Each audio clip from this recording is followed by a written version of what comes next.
नमस्कार। YouTube channel maths era and civil engineering by R P Vyas एवं Teachmint app की ओर से मैं आरपी व्यास यानी राजेंद्र भैया G diploma first year second semester के उन सभी स्टूडेंट्स का हार्दिक स्वागत एवं अभिनंदन करता हूं जिनको सब्जेक्ट कोड 2001 यानी कि मैथ सेकंड के अंदर बहुत अच्छी तैयारी करके ए ग्रेड लेके आनी है। ये यूनिट 5 जिसको मैंने 3 भागों में बांट रखा है, 5A, 5B, 5C।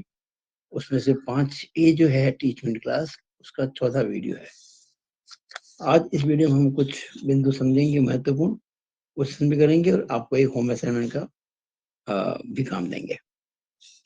देखिए, जब हम 3D की बात करते हैं, 3 डायमेंशंस की, तो उसमें 3 एक्सिस होती हैं, X axis, Y axis, Z axis. और एक्स, वाई और जेड एक्सिस की भी हर एक में दो डायरेक्शन होती है, पॉजिटिव और नेगेटिव। अभी हम पॉजिटिव डायरेक्शन शो कर रहे हैं।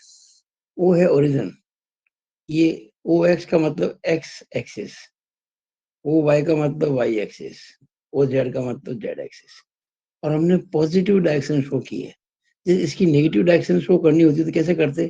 ओ एक्स को पीछे बढ़ा देंगे नेगेटिव, ओ वाई को पीछे बढ़ा देंगे, ओ जेड को पीछे बढ़ा देंगे, इस तरह से। फिलहाल हम पॉजिटिव डायरेक्शन की बात कर रहे हैं। तो O X, O Y, O Z are positive directions of X, Y and Z axis. अब इन डायरेक्शंस में जो यूनिट वेक्टर होते हैं, इकाई सदिश, उनको कहते हैं आई कैप, जे कैप, के cap. Unit vector along x axis, unit vector along y axis and unit vector along z axis। जब बात करते हैं 2D की, 2 डायमेंशन की, मान लीजिए कोई पॉइंट P है जिसके कोऑर्डिनेट्स हैं x y। आप देख रहे हैं P पॉइंट है, ये x एक्सिस, y एक्सिस, ये आपने पढ़ा ना 10th क्लास के अंदर। अब इस पॉइंट के कोऑर्डिनेट्स x y हैं, तो ये दूरी x होती है, दूरी y होती है। तो हम इसको कहेंगे OM इजिकल टू एक्स और MP इजिकल टू वाई। और जो OP होता है, अगर मैं इसको वेक्टर OP कहूं तो ये पोजीशन वेक्टर ऑफ P होगा, क्योंकि किसी भी पॉइंट का पोजीशन वेक्टर कैसे निकालते हैं? ओरिजिन को उस पॉइंट से मिला दो, उस डायरेक्शन में जो वेक्टर होता है उसको कहते हैं उस पॉइंट का पोजीशन वेक्टर। अब देखिए, ये डिस्टेंस है x,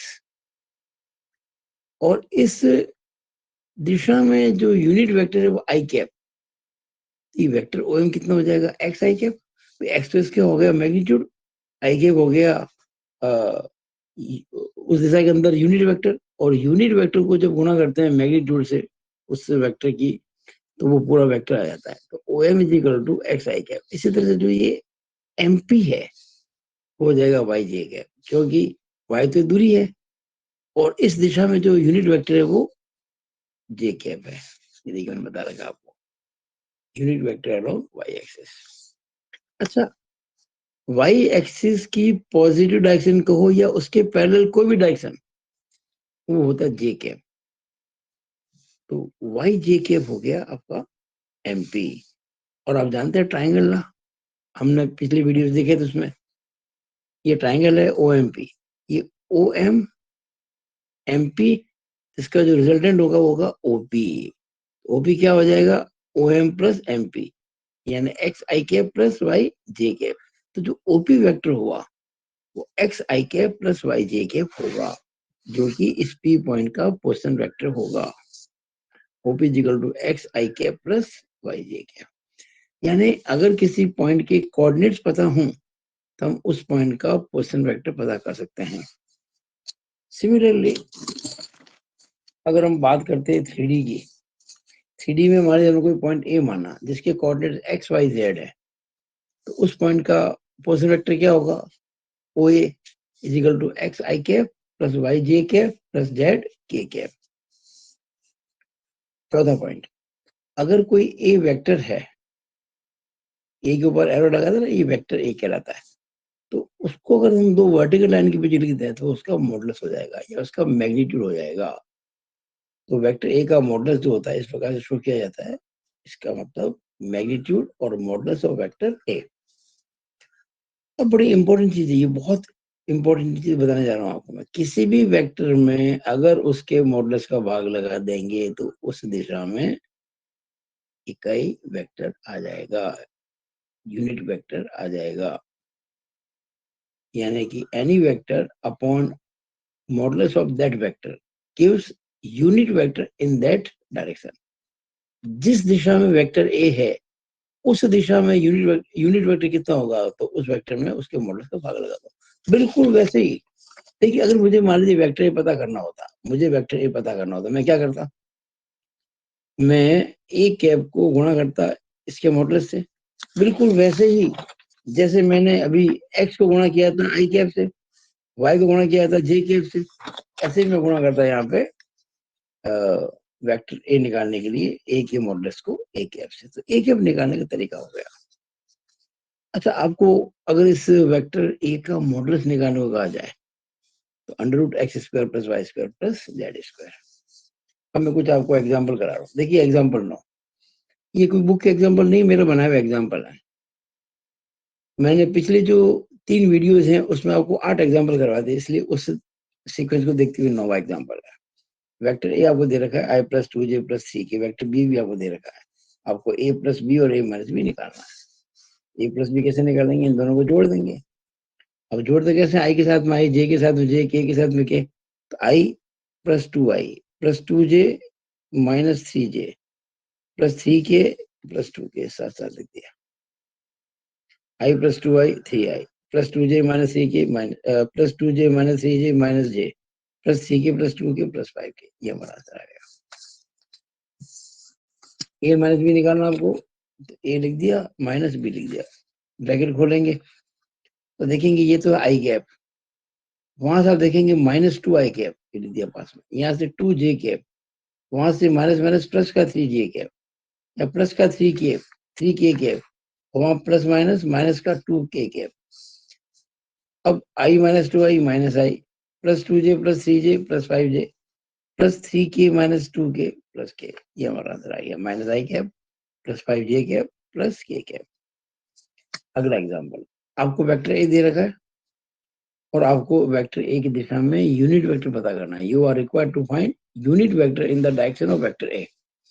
बड़ा आसान नहीं है, आप वेक्टर ए में उसके मॉडुलस का भाग लगा दो। वेक्टर आपको दे रखा है, इसका मॉडुलस √2² + 3² + 6², जो आएगा सॉल्व करने से 49 का रूट आएगा 7, तो ये आंसर आ गया। ये आंसर क्या दो, ये 1/7 बाहर निकाल दो, या फिर 2/7 3/7 ये वाले कर सकते हो, ये आंसर आ गया। It is answer. आप ये भी कह सकते हो, आप ये भी कह सकते हो, आप वो भी कह सकते हो, तीनों सही है। अगला क्वेश्चन, ये मैंने बिल्कुल ऐसे ही किया है, इसी तरह किया है, बस फर्क क्या किया है, ये निकाला मैंने यूनिट वेक्टर, और इस क्वेश्चन में क्या कर रहा हूँ, इस वेक्टर की दिशा में वो वेक्टर निकालो जिसका मैग्नीट्यूड 14 यूनिट है, 14 इकाई जिसका परिमाण यानी मैग्नीट्यूड है या मॉडुलस है, वो मॉडुलस वाला वेक्टर पता करो इस वेक्टर की डायरेक्शन में। ये क्वेश्चन है। तो पहले क्या करेंगे, उस वेक्टर की डायरेक्शन निकालेंगे, यूनिट वेक्टर जो हम निकाल चुके हैं, ये रहा, बस इसको 14 से गुणा कर देंगे। जैसे ही मैं ए वेक्टर की डायरेक्शन में यूनिट वेक्टर को मल्टीप्लाई करूंगा मॉडुलस से, तो वो वेक्टर आ जाएगा। तो रिक्वायर्ड वेक्टर क्या हो गया, 14 ए कैप। 14 ए कैप क्या था, a/a का मॉडुलस 14, ये था 14, और ये हम निकाल चुके थे पहले, ये वाला 7 दूनी 14। अब आप चाहो तो ब्रैकेट खोल दो, 2 2 जा 2 3 जा 2 6 जा 4i + 6j + 12, क्या हमारा आंसर है। आगे देखिएगा, ये मैंने सेक्शन फॉर्मूले पे एक सवाल कराया, खंड सूत्र पर। आपको याद होगा 2D के अंदर जो फॉर्मूला था, याद होगा आपको, x = m1 x2 + m2 x1 / m1 + m2, और y = m1 y2 + m2 y1 / m1 + m2। वो हमको दो कोऑर्डिनेट निकालने होते थे, x और y। यहाँ दो कोऑर्डिनेट नहीं है, केवल पोजीशन वेक्टर है।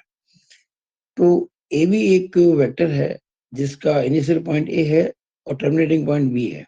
इन दोनों की पोजीशन वेक्टर आपको दे रखे हैं, ए और बी, और इस ए बी को एक पॉइंट पी है जिसका पोजीशन वेक्टर आर हमको पता करना है, और ये पॉइंट पी इसको इंटरनली m1 और m2 के रेशियो में डिवाइड करता है। तो ये फॉर्मूला याद रखेंगे, बिल्कुल 2D की तरह।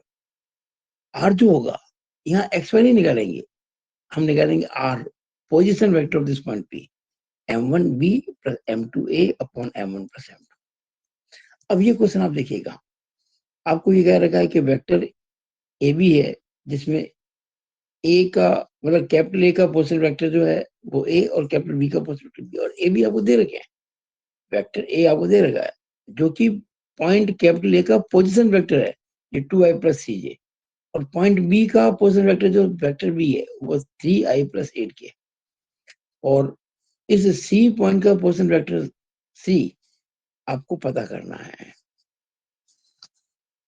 और AC और CB का रेशियो 1:2 दे रखा है, यानी कि जो C है तो AB को 1:2 के रेशियो में डिवाइड करता है। M1 कितना हो गया 1, M2 कितना हो गया 2, ये देखिएगा M1 हो गया 1, M2 गया 2। हम जिसको R कहते हैं फॉर्मूले में, यहाँ पे वो C है, और फॉर्मूले में A और B का था, यहाँ भी A और B, पर A और B की वैल्यू दे रखी है आपको बस। तो क्या आ जाएगा, लगाओ फॉर्मूला, R की जगह C हो जाएगा ना, M1B यानी कि M1 है 1 आपका 1B प्लस M2A, M2 आपका है 2 और A अपॉन 1 + 2 3। अब B और A की वैल्यू आपको दे रखी, ये A की वैल्यू, ये B की वैल्यू लिख दी, सॉल्व कर दिया, हमारा आंसर आ गया 7i + 6j + 8k/3। सिंपल। ये क्वेश्चन मैंने आपके लिए लिया होम असाइनमेंट का, ये आपको करना, मैंने हिंट दे दिया। देखिए ए बी वेक्टर है और इसमें P पॉइंट जो वेक्टर ए बी को 2:3 में डिवाइड करता है। मैं जब कहता हूँ ना वेक्टर ए बी को, यानी कि उस वेक्टर का जो मॉडुलस है उसको रिप्रेजेंट करने वाली लाइन को या लाइन सेगमेंट को 2:3 में डिवाइड करता है, M1 2 M2 3। और इस पॉइंट का पोजीशन वेक्टर आपको दे रखा है ए, गिवन है ये, और ये जो इनिशियल पॉइंट है इसका पोजीशन वेक्टर आपको दे रखा है A + 2b। आपको जो टर्मिनल पॉइंट है B उसका पोजीशन वेक्टर पता करना है, X आपको पता करना है। तो हमने ऐसा मान लिया था कि इसका अननोन को हम X मानते हैं, late X vector is a position vector of this capital P point, capital B point. So position vector of A + 2b, position vector of this P A, और पोजिशन वेक्टर B आपको पता करना जो हमने X मान लिया। अब ये फॉर्मूला लगा दिया बस, ये ना हमारा फॉर्मूला ये वाला, R = M1B + M2A / M1 + M2। तो R की जगह यहाँ आ जाएगा A = 2x + 3A + 2b upon 2 + 3। अब तो ये सिंपल इक्वेशन है, क्रॉस मल्टीप्लाई करके ट्रांसपोज करके आप X की वैल्यू निकाल देंगे, A - C भी आएगी, जो कि हमारा आंसर है। मुझे आशा है कि आप जो भी मैंने कराया आपने अच्छे से किया होगा, नोट भी किया होगा, और आप प्रैक्टिस भी घर पे करेंगे। और ये सब क्वेश्चन छोटे-छोटे हैं, ये क्वेश्चन 3 मार्क्स में आ सकता है, बाकी जो शुरुआत क्वेश्चन है वो MCQ में आ सकते हैं। It is all over about this video. Thank you.